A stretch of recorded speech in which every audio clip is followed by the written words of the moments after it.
Welcome to Convo Fango. Today we are joined by Amy Donald, but you guys may know her better as Megan. Thanks for coming to hang out with us. Well, thank you for having me. So this is such a fun movie, and I have a million things that I want to ask you. So you're going to try and start at the top here. So basically, Megan is brought to life by kind of like a team. So we've got you actually inside of the costume doing like the sweet TikTok dances and murdering people and such. We've got Jenna Davis who does the voice. And then we also have like puppeteers and people doing like animatronics. And that's like a whole lot of people to bring this one entity to life. So I'm wondering, like, what was that like for you on set? You're actually in the costume. Are you saying lines on set? Is there something dubbed? Or are you just like silently going about? Because I feel like that would be difficult, I imagine. Yes, so I had to say the lines on set, but we always knew that somebody was gonna do the voiceover, Mhm. and they did an amazing job with Jenna. Jenna's just so good as Megan. Um, and it was very fun working with the puppeteers because they're all so nice, and it was so fun to work with them. They'd always let us play around with Megan. Me and Violet would always hang out with her. It was just so fun to put it all together. Just you and Violet and Megan just hanging out on set, just chatting and doing TikTok dances. That's awesome. I love that. Are you a Star Wars fan at all? I'm curious. I am. I Yeah, love okay, so Star. you're kind of like you have like a Darth Vader situation going on. Like you're Yeah. in the Megan costume, you're saying the lines on set, but they're gonna be dubbed over later. So Megan is like kind of like a Darth Vader situation. So that's cool. You're also not able to do like facial expressions, right? Because you've got the Megan mask on, and that part comes Yeah. in later. So are you under the mask? Because I know like if my face is covered, but I'm taking a picture, I'm still like this, even though you can't see my face. So are you doing the expressions and stuff, even though you're covered with the mask? Yes, I was always doing the expressions. It kind of it really helps me when I act, just doing the facial expressions. And even though I had this mask on that looked dead serious, most of the time I was smiling under the mask. I don't know if that makes it creepier, like saying I'm gonna like cut you up and you have like a smile on your face. Like that might be worse. You have a background, you're a dancer, you're a gymnast, right? So you do all these physical things. Did that help you kind of like emote? Like, I mean, I think if you took away everything and I wasn't speaking and you took away my face and you were like, okay, convey this emotion. I don't know how well I would be able to do that, but I feel like you very much through body language and like you can isolate parts of your body in ways probably most people can't because you're trained in that stuff. So do you think that background helped you to kind of emote specifically using like from here down and you're like I'm conveying these emotions? Definitely, because my dance teacher, that was always a big part of dancing, and we'd have isolating, we'd always work on that together, and like it's been such a big, like everything that was in Megan, most of the stuff we'd actually do in dancing, like isolating the body, we'd do dancing, and like yeah, it's just we work on expressions, but also with our body, which is really cool. Mhm. I love that. Was there any, did you kind of go through different variations of like, well, maybe she moves like this, or maybe she moves like this? Like, were there parts where it's like she was like more robotic and then less robotic? Like, did you guys like kind of go through like different testing different movements? Yes, we did. So, basically, when we first got the role of Megan, I had my two movement coaches, um, Jed Brophy and Luke Hawker, and we worked together and we tried to find what Megan moves like, and we came up with a whole bunch of different variations, and we showed Gerard every single one of them, and he picked out his favorite one. But we had always been talking about how she always would start off really robotic, but the more time she spends with Katie, the more time she would become more human like. And yeah, it was just really fun to experiment, try new things, and find how Megan walks.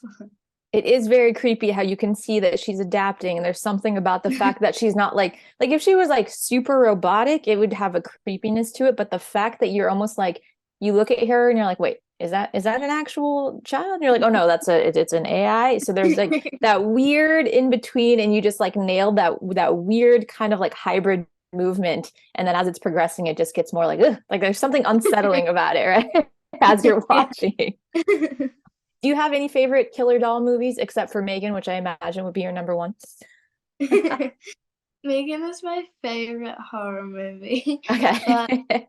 I Chucky's amazing. That movie was cool. He's really different to Megan, but he's still really awesome. But yeah, it's just there's so many horror movies out there, and it's so good. And I just think it's so cool to know that I'm part of one now. Yes, you're now an icon. Your Megan is on a Fangoria cover, which I should have had next to me, and I don't have it. But yeah, but I do have this friend who wants to say thank you for those lovely Oh my god. comments. That is so cool. Oh my Who do goodness. you think would win in a battle, a fighting battle? Would it be Megan or Chucky?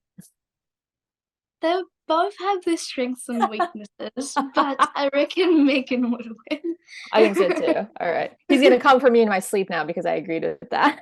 Yeah. All right. Dance battle. Who wins, Megan or Chucky? Okay, that's a definite Megan. Chucky needs to work on those moves. Rap Yeah. battle. Megan or Chucky? Oh, I think Chucky might win that one. Really interesting. Okay, what's your reasoning behind Chucky winning the rap battle? Oh. It's like Megan, she's very like technical with stuff, but Mhm. Chucky, he's very free. He's a free boy. Okay. But I reckon he'd be better at a rap battle because I don't know why. I just got this feeling he'd be better at a rap You just battle. feel it in your gut. You're like, that's my Yeah, money's on Chucky for that one. yeah. Okay.